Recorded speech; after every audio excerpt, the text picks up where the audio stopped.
ಯಾವ ಫಂಡ್ ಅಧಿಕಾರಿಗಳು ಸರ್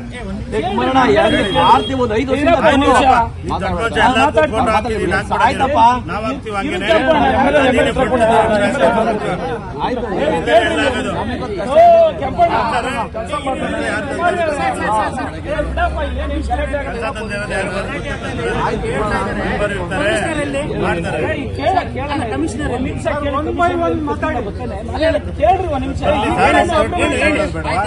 ನೀವು ಹೇಳಿದ್ರೆ ನಾನು ಕೇಳ್ತೀನಿ.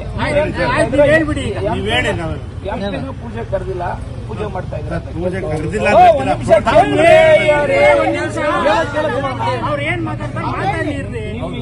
ಯಾರೇ ಆಗಲಿ ನಮಗೂ ಎಂಪಿ ಕ್ಷೇತ್ರಕ್ಕೆ ಎಂಪಿ ಅಲ್ವಾ? ಎಂಪಿ ಅವ್ರನ್ನ ಪೂಜೆಗೆ ಬರಬೇಡ್ರಿ ಅಂತ ನಾನೆಲ್ಲಾದ್ರೂ ನಾನು ಲೆಟರ್ ಬರ್ದಿದ್ದೀನ, ಎಲ್ಲಾದ್ರೂ ಬರ್ದಿದ್ದೀನ? ಇಲ್ಲ ಬ್ಯಾರಿಕೇಡ್ ಹಾಕ್ಸಿದೀವಾ? ಎಂಪಿ ಬರೋದ್ ಬೇಡ, ಬಿಜೆಪಿ ಬರೋದ್ ಬೇಡ, ದಳದವ್ರು ಬರೋದ್ ಬೇಡ ಅಂತ ಬ್ಯಾರಿಕೇಡ್ ಹಾಕ್ಸಿದೀನ?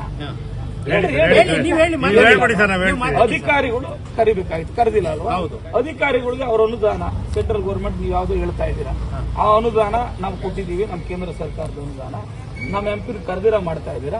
ಇದ್ರ ಬಗ್ಗೆ ಅಧಿಕಾರಿಗಳ ಮೇಲೆ ಏನಾದರೂ ಶಿಷ್ಟಾಚಾರದ ಕ್ರಮ ತಗೊಳ್ರಿ ಅಂತ ಅಲ್ಲಿ ನೀವು ಪತ್ರ ಕೊಟ್ಟು ಎಂಪಿ ಪತ್ರ ಕೊಡ್ತಿರೋ, ನೀವು ಪತ್ರ ಕೊಡ್ತಿರೋ, ಅಧಿಕಾರಿಗಳು ಕ್ರಮ ಮಾಡಿಸಿ. ನಂದೇನ್ ಹೇಳ್ರಿ, ನೀವು ಕ್ರಮ ಮಾಡಿಸಿ. ಅದ್ ಬಿಟ್ಬಿಟ್ಟು ಈ ಕೆಲಸ ಪೂಜೆ ಮಾಡೋದು ಇಂಥ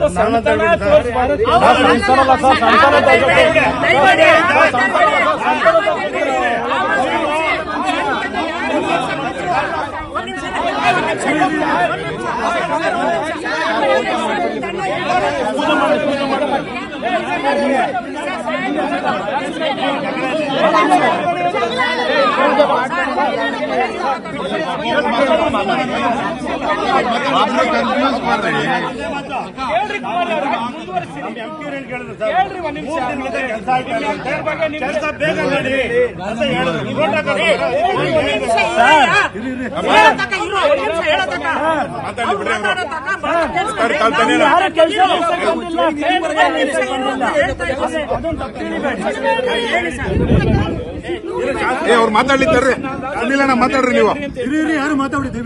ಒಂದು ಈಗ ನಾನು ದಿನನಿತ್ಯ ಪೂಜೆ ಮಾಡ್ತಾ ಇರ್ತೀನಿ, ಸೆಂಟ್ರಲ್ ಗೌರ್ಮೆಂಟ್ ಅಲ್ಲ, ರಾಜ್ಯ ಸರ್ಕಾರದ ನಂದು ಅನುದಾನ ಮಾಡ್ತೀನಿ, ರಾಜ್ಯ ಸರ್ಕಾರದ ಮಾಡ್ತೀನಿ, ಸ್ಪೆಷಲ್ ಗ್ರಾಂಟ್ ಮಾಡ್ತೀನಿ.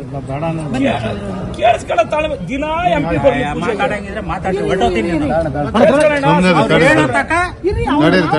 ಪೂಜೆಗೆ ಬರ್ಲಿ, ನನ್ನ ಜೊತೆ ನಂದು ತಕರಾರು ಇಲ್ಲ, ಆಯ್ತಾ? ಅವರು ನನ್ನ ಪೂಜೆ ಕರೀಲಿ, ನಾನು ಕರ್ತಿಲ್ವಾ, ಲೀಡರ್ ಇಲ್ವಾ? ನಾವು ಇಂಪಾರ್ಟೆಂಟ್ ಇಟ್ಕೊಂಡ್ಬಿಟ್ಬಿಟ್ಟು ನಮ್ಮ MLA ಬಿಟ್ಟು ಮಾಡ್ತಾವ್ರೆ. ಪ್ರೈವೇಟ್ ಜಾಗದಲ್ಲಿ ಮಾಡಿದ್ರೆ ನಾನು ಕೇಳಲ್ಲ. ಅವ್ರು ಪೂಜೆ ಮಾಡಿರೋ ಜಾಗ ಎಲ್ಲ ರಾಜ್ಯ ಸರ್ಕಾರದ ಪಂಚಾಯತಿ ಸುತ್ತಗಳು. ಪಂಚಾಯತಿ ಸುತ್ತಕ್ಕೆ ಲೋಕಲ್ ಅಲ್ಲಿ ಯಾರು ಅಥಾರಿಟಿ, ಸರ್ಕಾರ ಪ್ರತಿನಿಧಿ, MLA. ನಾನು ಬಿಟ್ಟು ಮಾಡಿದಾಗ ನನ್ನ ಕಾರ್ಯಕರ್ತರು ನಾನು ಮಾತಾಡದ್ನ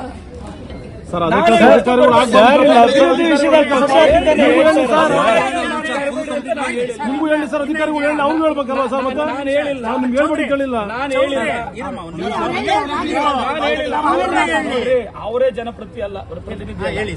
ನಾನು ಯಾವ